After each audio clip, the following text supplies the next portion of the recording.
She is the matriarch, but when I say that in the sense of she is, matriarch is like, the really revered. She's the toxic matriarch. The queen bee says, what I say goes. No matter what happens in this family, I am the ruler of the roost, okay? These are the controlling bees, are the ones that I believe destroy marriages for their children.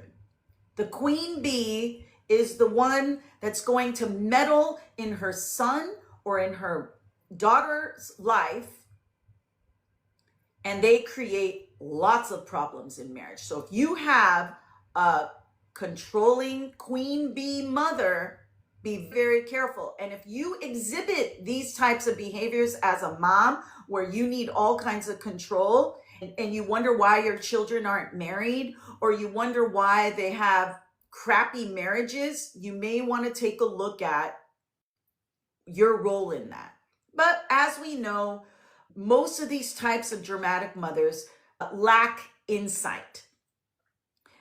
The motive for the queen bee, more often than not, is fear of loss of control. Now, this is a trauma response. It's often rooted in anxiety and insecurity. So whether you have a controlling mother or a controlling father, I'm letting you guys know, as children, we're so afraid and we give them so much power, but as you grow older, you will see it's all their anxiety and insecurities that they try and project on to you. So it's going to be really important for you when you have the queen bee mother. You understand she's very insecure, she's anxious, she needs that control. That's a trauma response. So many Banat Arab, I'm pinning the Banat Arab. It functions differently with Arab men. Very needing everything precise, needing a lot of control, perfectionist. They have to have everything kushi hik, okay?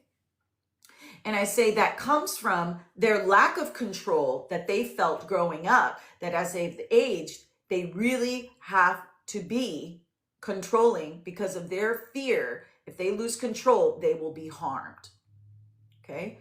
So how do you respond when you have the queen bee mother?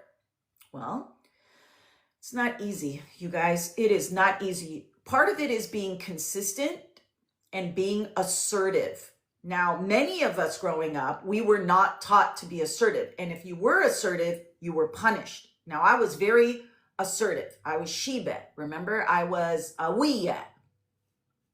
And there was me being assertive in these controlling environments came with a lot of punishment. And back then, growing up, we had physical punishment. You would get hit. So you would get hit. So what were we taught? To either fight more or to suppress. So when you be assertive and you want to be consistent. So what does that mean? You want to do something. Mom, I respect your opinion, but this is my decision. And you want to make sure you are very clear in your decision, because we have so many indecisive people. You're not indecisive.